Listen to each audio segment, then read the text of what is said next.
क्या है? देखिए, प्रेस वार्ता का मुख्य उद्देश्य ये है कि कमलेश जी के आदर्श और कमलेश जी का सम्मान हम लोगों की प्रथम कर्तव्य है। हम लोग कमलेश जी से जुड़े हुए हैं और आजीवन उनके आदर्श और उनका जुड़ाव मुझसे कोई खत्म नहीं कर सकता।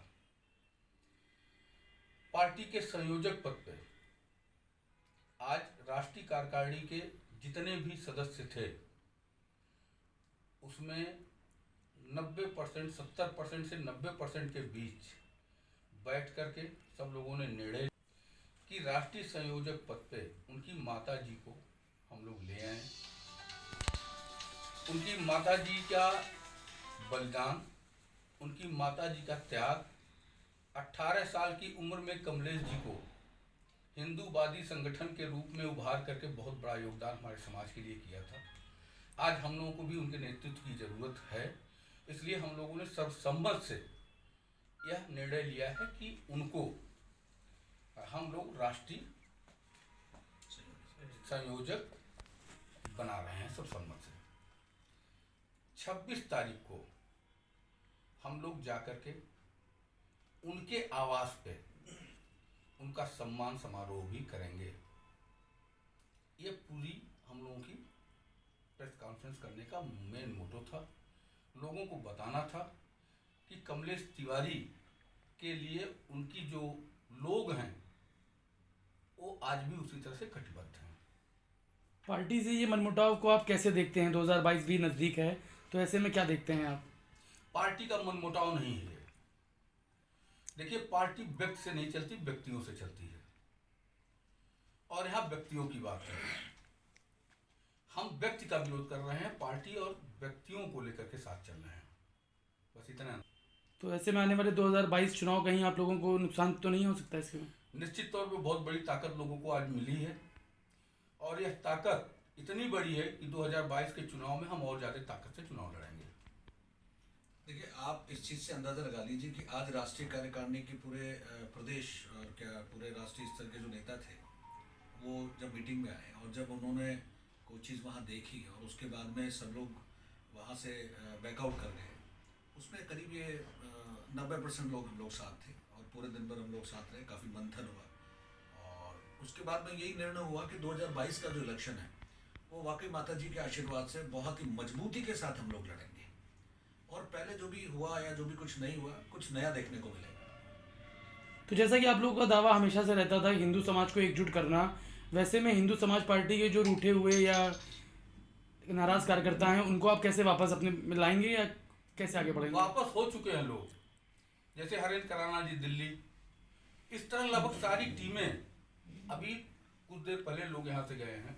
जितने भी हमारे पुराने साथी थे सब लोगों, आज कोई भी बाहर नहीं है और अगर कोई बाहर है और हम लोगों की जानकारी में नहीं है तो आपके माध्यम से उनको भी संदेश देना चाहते हैं कि भैया आओ सब लोग साथ मिलकर कमलेश जी के आदर्शों को लेकर आगे बढ़ें। क्यों दादा? बिल्कुल सही बात। तो क्या आप लोग एक नई पार्टी की स्थापना करने की सोच रहे हैं या इसी पार्टी को? बिल्कुल नहीं, कोई नई पार्टी नहीं बनानी है। हम लोग हिंदू समाज पार्टी को ही लेके चलेंगे। हमारे चैनल के माध्यम से आम जनमानस से, समाज से क्या अपील करना चाहेंगे आप? केवल एक चीज, हम कट्टर नहीं कह सकते, इतना कहेंगे कि हमारा हिंदुत्व के लिए ही पूरा कार्यक्रम है। हिंदू का विकास, हिंदू का सम्मान हमारा एकमात्र मंत्र है, उद्देश्य है, जो कमलेश तिवारी जी का था। उसी को स्थापित करने के लिए सारा संघर्ष हम लोग करना है। देखिए, आप अगर पिछला जो 2-3 साल का जो टर्नओवर है, जो भी वहाँ दिल्ली में सेंट्रल में जो भी गवर्नमेंट है, चाहे वो गवर्नमेंट अभी पक्ष वाली हो चाहे विपक्ष वाली हो, पूरे देश में हम लोग भ्रमण करते हैं। एक चीज़ निकल के आई कि हिंदुस्तान में अभी तीसरे मोर्चे की बहुत ज़्यादा प्रबल संभावनाएं हैं। हम लोगों की एक कार्य योजना और बन रही है कि बहुत ही जल्द 26 तारीख को जैसे हम लोग वो कार्य योजना पूरी कर लेते हैं हमारी, उसके बाद में बहुत सारे लोगों के साथ बैठ के बहुत सारे संगठनों से हमारी बातचीत चल रही है। तीसरे मोर्चे के रूप में हिंदुस्तान के तरफ हम लोग हिंदू समाज पार्टी को उतार रहे हैं। सर, आने वाले समय में हिंदू समाज पार्टी उत्तर प्रदेश की जनता को क्या नया देने वाली है जो कि भारतीय जनता पार्टी और वर्तमान सरकारें नहीं दे पाएंगी? वो आप लोग ज़्यादा बेहतर मानते हो इस चीज़ को। हम लोग तो राजस्थान से आए हैं, हवा वहाँ देखते हैं राजस्थान में कि यहाँ जो भी यूपी सरकार ने अभी जो भी किया है पिछले 2-3 साल के समय में, उन सब चीज़ों को हम लोग मंथन करेंगे। मंथन करने के बाद में कुछ नया करने की कुछ कार्य योजना बनाएंगे। सबसे बड़ी जो योजना है वो रोजगार की बहुत बड़ी समस्या है यूपी में, और यहाँ के विकास कार्य जो हैं वो बिल्कुल ठप हो चुके हैं। और बहुत सारी ऐसी चीज़ें हैं जो निकल करके आई है, जो हमारे पास भी वहाँ सूचना आती है, सोशल मीडिया के माध्यम से हम लोग देखते हैं। तो उन सब चीज़ों के ऊपर बहुत प्रबल रूप से हम लोग कार्य करेंगे। देश में जो किसान आंदोलन चल रहा है, इस पे आप क्या कहना चाहते हैं, आपकी क्या राय है? देखिए, देश में जो किसान आंदोलन चल रहा है उस चीज़ के लिए मैं तो यही कहूँगा कि अब सरकार को अपनी हर धर्मिता छोड़ देनी चाहिए। और इतने दिन से जो भी कुछ चल रहा है वो सब लोग देख रहे हैं कि वो किस तरीके से प्रायोजित रूप से 26 जनवरी को हुआ, वो काफ़ी दुर्भाग्यपूर्ण बात थी। चाहे वो किसी ने भी कराया या जो भी कुछ है, ऐसा नहीं होना चाहिए। और ऐसे लोगों को चिन्हित करके कड़ी से कड़ी सज़ा देनी चाहिए। लेकिन इसमें एक चीज़ और कहना चाहूँगा कि किसान आंदोलन को फेल करने के पीछे, किसान आंदोलन को बदनाम करने के पीछे बहुत सारी साजिश चल रही है, और मेरे ख्याल से लगता है कि मुझे ये साजिश नाकाम रहेगी उनकी। इस किसान आंदोलन में खालिस्तान मूवमेंट का बड़ा नाम उछलता हुआ दिख रहा है। ऐसे में हिंदू समाज पार्टी का खालिस्तान और खालिस्तानी विचारधारा के बारे में क्या मत है? देखिए, आप किसी भी आंदोलन को उठा के देख लीजिए, हिंदुस्तान के अंदर सब लोगों का समर्थन मिलता है। अब कुछ लोग अगर खालिस्तानी हैं उसमें, तो इंडिया की इंटेलिजेंस क्या कर रही है? उनको चिन्हित करना चाहिए, उनको वहाँ से हटाना चाहिए। और आप तो सबसे पहले ये चीज़ देख लीजिए कि 26 जनवरी का जो इंसिडेंस हुआ, उसके लिए क्या वहाँ इंटेलिजेंस को पता नहीं था? क्या वहाँ की पुलिस को पता नहीं था? क्या वहाँ के प्रशासन को पता नहीं था? ये प्रायोजित रूप से किया गया कार्यक्रम था, चाहे वो किसी के द्वारा भी किया गया हो, और उससे पूरे हिंदुस्तान की बदनामी हुई है, जो कि काफ़ी दयनीय है। और मैं इस चीज़ का पूरा विरोध करता हूँ कि 26 तारीख को ऐसा नहीं होना चाहिए। मेरा सवाल आपने फिर घुमा दिया। खालिस्तानी विचारधारा के बारे में हिंदू समाज पार्टी का क्या मत है? देखिए, खालिस्तानी विचारधारा के बारे में मेरा सिर्फ एक ही मत है, हिंदू समाज पार्टी का एक ही मत है कि उन लोगों की डिमांड जो बहुत टाइम से चल रही थी, वो डिमांड अब उनकी कभी पूरी नहीं होगी। मतलब आप उनके विपक्ष में हैं? खालिस्तानी हिंदुस्तान को जो तोड़ने का काम करेगा उसके हम ऐसा है, हिंदुस्तान को जो तोड़ने का काम करेगा उसके हम तो कैसे समर्थन में आ सकते हैं कभी, चाहे वो कोई भी संगठन हो, उसमें क्या बात है? ऐसा है, देश में जितनी भी आतंकवादी घटनाएं हैं वो हमारे लिए बहुत ही निंदनीय हैं, चाहे वो खालिस्तानी हो और चाहे वो इस्लामीकरण की बात हो। हम सबका प्रबल विरोध करते हैं।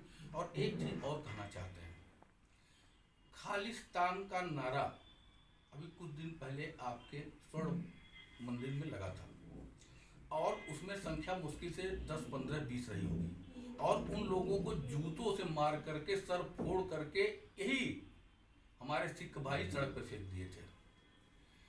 खालिस्तान को मोमेंट देने का काम एक साजिश के तहत की गई है, और ये सरकार ने की है। मैं बहुत कड़े शब्दों में इसको कहना चाहता हूं कि खालिस्तान को उभार करके और उन तमाम सिख भाइयों को टारगेट करके खालिस्तान को सड़क पे ला करके इस सरकार ने छोड़ दिया है। बहुत ही दुर्भाग्यपूर्ण बात है। जैसा कि खबरें आ रही हैं कि इंटेलिजेंस द्वारा कि खालिस्तानी मूवमेंट को लाने में ईसाई मिशनरीज और इस्लामिक संगठनों का बहुत बड़ा रोल है फंडिंग के लिहाज से। तो ऐसे में हिंदू समाज पार्टी क्या चाहती है कि सिखों का जो दुर्भावना फैल रही है हिंदुओं के साथ, उसको कैसे आप लोग दोबारा से सही करोगे? बिल्कुल गलत, कोई दुर्भावना नहीं फैल रही है, दुर्भावना फैलाई जा रही है। सिख हमेशा हिंदुओं की आंख और हाथ रही है। सिख कोई धर्म नहीं है, एक पंथ है, और हिंदू समाज हिंदू धर्म का एक अंग है। पहला चीज तो ये आप लोग जान लीजिए। सिखों को बदनाम करने की जो साजिश हो रही है, हिंदू समाज पार्टी उस साजिश के खिलाफ लड़ाई लड़ती रहेगी। तो जैसा कि किसान नेता राकेश टिकैत जी कह रहे हैं कि बीजेपी के एक बड़े विधायक ने अपने 100 कार्यकर्ताओं के साथ मिला के 26 जनवरी वाले दिन उद्दंडता का कार्य किया, तो उसमें हिंदू समाज पार्टी का क्या स्टैंड है? पहला चीज मैं बहुत स्पष्ट बता दूं कि टिकैत भाजपा का ही एक स्वपोषित और स्व अघोषित बंदा है, जो भाजपा के लिए काम कर रहा है। सच्चाई ये है कि ये सब नाटक है। किसानों को बदनाम करने की बहुत बड़ी साजिश टिकैत ने भी रची है, क्योंकि उस दिन जो व्यवस्था की गई थी रूट का, उस व्यवस्था को बिना किसान नेताओं को बताए टिकैत ने पूरा का पूरा रास्ता डाइवर्ट करने का काम किया था, जो भाजपा के इशारे पर हुआ था, और टिकैत ने वही काम किया था। एक बात आपसे ये पूछना चाहते हैं कि अगर उत्तर प्रदेश सरकार 2022 में हिंदू समाज पार्टी की बनती है तो 3 बड़े मुद्दे क्या होंगे जो आप उत्तर प्रदेश में बदलाव लाने का प्रयास करेंगे? सबसे बड़ा मुद्दा अपना होगा कि हम अपने यहाँ हिंदू आयोग का गठन करेंगे, सबसे बड़ा। दूसरा मुद्दा होगा कि यहाँ पर हम कोशिश करेंगे कि नई शिक्षा व्यवस्था लागू कर सकें, क्योंकि देखिए, धर्म बचेगा तभी देश बचेगा, तभी राष्ट्र बचेगी और तभी हमारा संविधान बचेगा। अभी जल्दी बजट पेश हुआ है, तो बजट के बारे में हिंदू समाज पार्टी का क्या कहना है? ये बजट सरकार का न कहिए, ये मोदी जी का व्यक्तिगत बजट है।